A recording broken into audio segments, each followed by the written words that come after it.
বিংশ শতকের শ্রেষ্ঠ মুজাদ্দিদ আল্লামা সৈয়দ আবুদুল্লাহ মওদুদী রাহমাতুল্লাহ আলাইহি তিনি এক জায়গায় লিখেছেন, স্বৈরাচারীরা তার পতনের সমস্ত ছিদ্র বন্ধ করে, কিন্তু একটা ছিদ্র বন্ধ করতে পারে না, মনের ভুলে সে ছিদ্রটা থেকেই যায়, যেই ছিদ্র দিয়ে আসলে তার পতনটা হবে।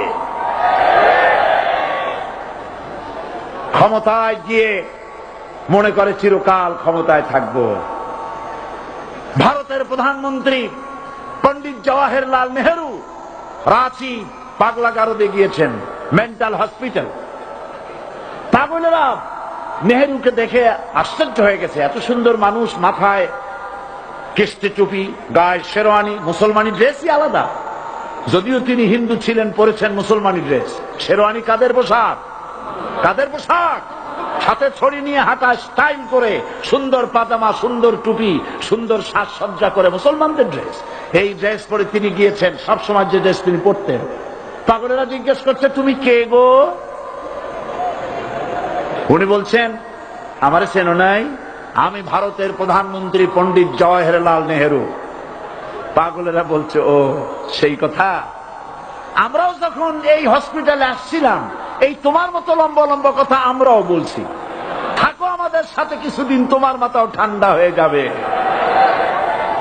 ক্ষমতায় যারা থাকে, ক্ষমতার মোহে চতুর্দিকে অন্ধকার দেখে, মনে করে আমার পতন আর হবে না।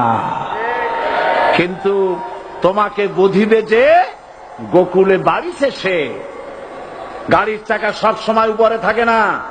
গাড়ির চাকা সব সময় উপরে থাকলে গাড়ি তো চলবেই না। গাড়ির চাকা ঘোরে বলেই তো গাড়ি চলে।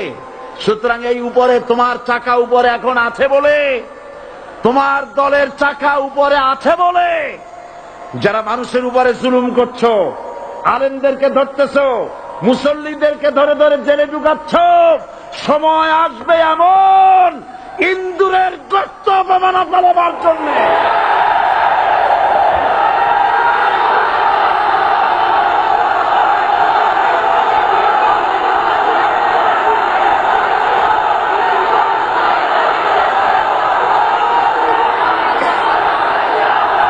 আবু জাহেলের গোষ্ঠী মনে করেছে সোজা আঙ্গুলে ঘি যখন উঠলো না, আঙ্গুল বাঁকা করতে হবে। শুরু হয়ে গেল অত্যাচার, শুরু হয়েছে না? হযরত সুমাইয়া রাদিয়াল্লাহু তাআলা আনহা কি নির্মম ভাবে, নিষ্ঠুর ভাবে তাকে শহীদ করা হলো। খাব্বাব, হুবাইব, হযরত খাব্বাব রাদিয়াল্লাহু তাআলা আনহুকে দেখে হযরত ওমর একদিন বলছিলেন, খাব্বাব তোমার পিঠে এত গর্ত কেন? এত গর্তওয়ালা পিঠ আর এত চিকুন কোমর আমি তো জীবনেও দেখিনি। হযরত খাব্বাব বলেছেন, ওমর জানো না, ইসলাম কবুল করার অপরাধে, কালেমা পড়ার অপরাধে কাফির বেঈমানেরা আমাকে মারধর করেছে। যখন আমি তাদের মারে কালেমা ছাড়ি নাই, তখন আগুন জ্বালায়া আগুনের আংটার উপরে, আংটা আগুনের উপরে আমাকে চিৎ করে শোয়ায়া, আমি যেন নড়াচড়া করতে না পারি সেজন্য আমার বুকের উপরে পাথর চাপা দিয়া রেখেছে। আগুনে গোশত পুড়ে পুড়ে আগুন ভিতরে ঢুকেছে, গায়ের রক্ত আর চর্বি গলে গলে পড়ে আগুনগুলো নিবেছে। ওই পিঠে যে গর্ত হয়েছে আজও পর্যন্ত সেই গর্ত মিটে যায় নাই। হযরত খাব্বাব রাদিয়াল্লাহু তাআলা আনহু বলছেন, বুখারী শরীফে হাদিসে ভাবে এসেছে, ওয়ান খাব্বাব বিন আরিফ রাদিয়াল্লাহু তাআলা আনহু আন্নাহু ক্বাল শাকাউনা ইলা রাসূলিল্লাহি সাল্লাল্লাহু আলাইহি ওয়াসাল্লাম ওয়া হুয়া মুতাওয়াসসাদুন বুরদাতুন লাহু ফি জিল্লিল কাবা। আমি গেলাম রাসূলুল্লাহর কাছে, যে দেখি হুজুর বাইতুল্লাহ শরীফের ছায়ায় আরাম ফরমাচ্ছেন। আমি কাছে গিয়ে বললাম, আলা তাস্তানসিরু লানা আলা তাদউ লানা ইয়া রাসূলুল্লাহ, হে রাসূল আপনি কি আমাদের জন্য দোয়া করবেন না? আপনি কি আমাদের জন্য আল্লাহর কাছে সাহায্য প্রার্থনা করবেন না? মার খেয়ে খেয়ে তো শেষ হয়ে গেলাম। শুনতেছেন আপনারা? আল্লাহর নবী উঠে বসলেন, বললেন, খাব্বাব শোনো, তোমাদের আগে যারা এই পৃথিবীতে এসেছিলেন দ্বীনের দাওয়াত দেওয়ার জন্য, সমকালীন রাষ্ট্র শক্তি তাদেরকে ধরত। ফায়ুখাজুর রাজুলু ফায়ুহফারু লাহু ফিল আরদ, তার জন্য তারে ধরে নিয়া মাটির মধ্যে গর্ত করত। ফায়ুজআলু ফিহা, এরপরে সেই গর্তের ভিতরে তাকে কোমর পর্যন্ত গেড়ে দিত।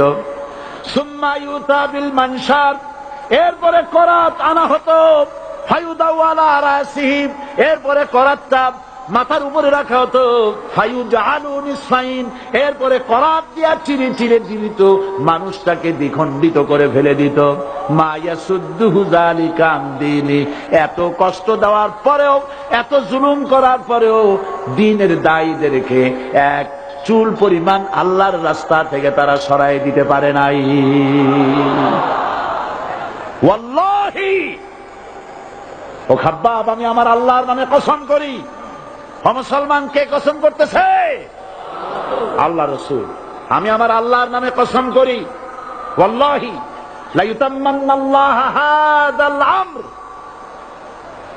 হাত্তা ইয়াসির রাকিবু মিন সানা ইলা হাযরামাউত।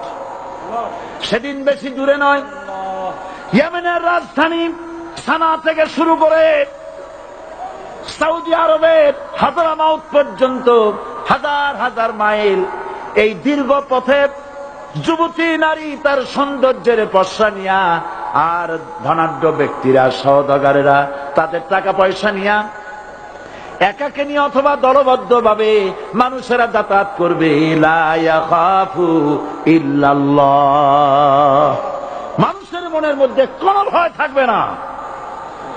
এমন একটা সময় আসবে, ওয়ালাকিন্নাকুম তাস্তাজিলুন, অথচ তোমরা বড্ড তাড়াহুড়ো করছো। তাড়াহুড়ো করো না, অপেক্ষা করো, ধৈর্য ধরো, মার খাও, জেলে যাও, শহীদ হও, আল্লাহর রাজ কায়েম হবেই হবে।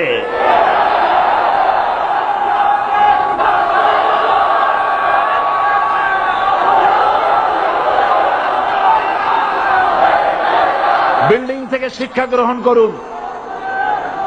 বিল্ডিং, ইমারত, দালান থেকে শিক্ষা গ্রহণ করুন। এই যে দালান আছে না পাশে, দেখতে পাচ্ছেন? এই দালান কি দিয়ে তৈরি করা হয়েছে বলেন? ইট। সমস্ত ইটেরা যদি ধর্মঘট করত, আমরা কেউ মাটির তলায় যাব না, কেউ আমরা আগুনে পুড়ে ঝামা হব না, পিক হব না, কেউ আমরা টুকরা টুকরা হব না, সবাই থাকবো উপরে উপরে, তাহলে কি দালান হইতো নাকি? এই বিল্ডিং নির্মাণ করতে গিয়া ইটের যে স্যাক্রিফাইস, হাজার হাজার ইটকে পিক হতে হয়েছে, পুড়ে যেতে হয়েছে, খোয়া হতে হয়েছে, ভেঙে টুকরা টুকরা হয়ে 50 ফিট মাটির নিচে যেতে হয়েছে। তারপরে ইমারত গঠন হয়েছে, সুন্দর দালান তৈরি হয়েছে।